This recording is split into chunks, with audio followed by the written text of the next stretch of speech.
చాలా movies direct చేశారు, కానీ ప్రెజెంట్ చేయడం for the first time. What made Krishnamma అంటే అంత ఏమి అట్రాక్ట్ చేసింది మిమ్మల్ని కృష్ణమ్మలో? So please. అందరికీ నమస్కారం. మైక్ పట్టుకుని చాలా రోజులు అయినట్టు అనిపిస్తుంది.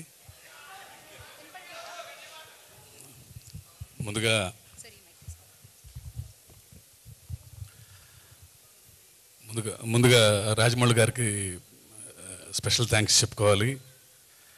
ఫోన్ చేయగానే అసలు ఏం అడగలేదు, ఎప్పుడు చెప్తే ఆ డేటు వెంటనే వచ్చేస్తానని చెప్పి, sir thank you for being here sir.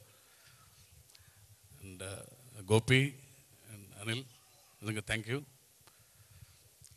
Krishnamma గురించి ముందు ప్రొడ్యూసర్ కృష్ణ గారు ఒకసారి ఒక కథ విన్నాను, జస్ట్ ఒక ఒపీనియన్ కోసం అని చెప్పి ఒకసారి కథ వినమా అన్నారు. సో గోపాల్ వచ్చి ఒక 4.5 hours చెప్పాడు కథ నరేషన్. నేను ఏదో ఆలోచిస్తుంటే మనోడు కృష్ణ ఏమో టెన్షన్ పడుతున్నారు, అంటే మరీ బోర్ కొట్టి చేస్తున్నాడేమో, నేను ఏదో ఒక అరగంట చెప్తే బాగుంటుంది అనుకుంటే 4 hours చెప్పాడని. బట్ చెప్పిన తర్వాత వెంటనే కృష్ణని పక్క తీసుకుని వెళ్ళి, నేను కూడా ఈ సినిమాలో I should be part of this film, నేను కూడా ఏదో రకంగా ఉండాలి ఈ సినిమాలో, I will present the film అని చెప్పాను. అంత మంచి కథ రాశాడు గోపాల్. అండ్ మధ్యలో ఏదన్నా నేను కూడా డైరెక్టర్నే కాబట్టి ఈ యాక్టర్ అయితే బాగుంటుంది, ఇది బాగుంటుంది అన్నప్పుడు నేను ఏదో చెప్పడానికి పిలిస్తే అతనే ఒక ఆప్షన్స్తో వచ్చేవాడు. అంటే చాలా అందంగా, అసలు మీరేమీ చెప్పొద్దు సార్, అన్నీ ఫైనల్ చేసుకున్నాం అని చెప్పి తను చెప్పిన విధానం బాగా నచ్చింది. అప్పటి నుంచి ఏమి ఇంటర్ఫియర్ అవ్వలేదు సినిమాలో. తను రాసుకున్నాడు, తనకి నచ్చిన నటుల్ని అందరిని పెట్టుకున్నాడు, టెక్నీషియన్స్ని పెట్టుకున్నారు. విజయవాడ వెళ్ళి మొత్తం షూటింగ్ చేసుకుని వచ్చి లాస్ట్లో సినిమా చూపించాడు. అప్పుడు అంతకుమించి ఈ సినిమాతో నాకు క్రియేటివ్గా అసలు ఏ సంబంధం లేదు అసలు. సో ఇంత మంచి టీము, అంటే వాళ్ళు చేసిన హోంవర్క్ కానీ వాళ్ళ ఎఫర్ట్స్ కానీ డెఫినెట్గా రేపు May 10th అంటే ఇంత నిజాయితీగా, ఇంత కష్టపడ్డ, ఇంత ప్యాషనేట్ టీంకి చాలా మంచి రిజల్ట్ రావాలని ఆకాంక్షిస్తున్నా, ప్రార్థిస్తున్నాను. అండ్ సత్య,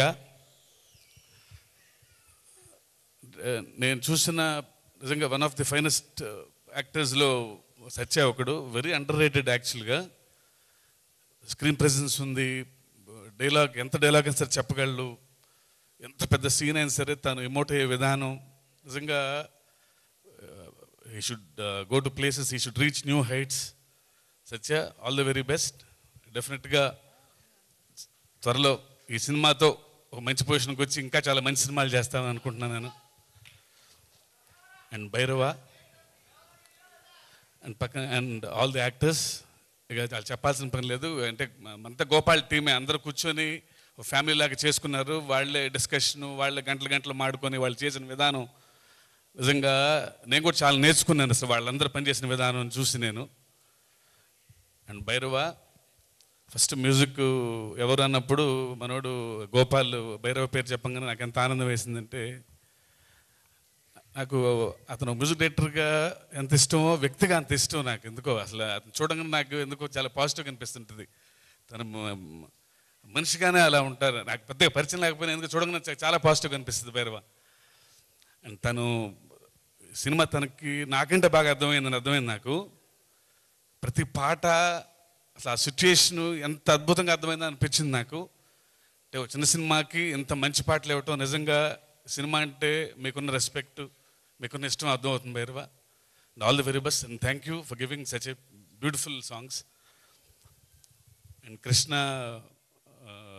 ఎప్పటి నుంచో నాకు, ఆయన ఎన్టీఆర్ గారి దగ్గర పనిచేసినప్పటి నుంచి పరిచయం నాకు. మేమందరం కృష్ణ అన్న అంటాం. ఈ సినిమాతో తనకి చాలా పెద్ద విజయం రావాలని కోరుకుంటున్నాను. అండ్ మర్చిపోయింటే క్షమించండి. And May 10th release cinema డెఫినెట్గా ఇంత అందమైన టీము, న్యూ టీం, చాలా కష్టపడ్డ టీం, వీళ్ళందరికీ మీరు ఒక మంచి రిజల్ట్ ఇస్తారని కోరుకుంటున్నాను. Thank you very much. Thank you. శివగారు, ఇక్కడేమో కృష్ణమ్మ, ఇది కృష్ణమ్మ, అక్కడ ఎర్ర సముద్రం, ఇది వాటరే అది వాటరే. కొంచెం ఆ సముద్రం గురించి ఏమన్నా అప్డేట్ ప్లీజ్. అనిల్ గారు కూడా అడిగారు ఇందాక, సో ప్లీజ్. అదే అంటే దేవరికి గురించి ఇంకా చాలా టైం ఉంది, చాలా అప్డేట్స్ త్వరలో వస్తాయి. అది రిలీజ్ అక్టోబర్ 10th అని చెప్పేసాం కదా. Thank you. Thank you sir. Thank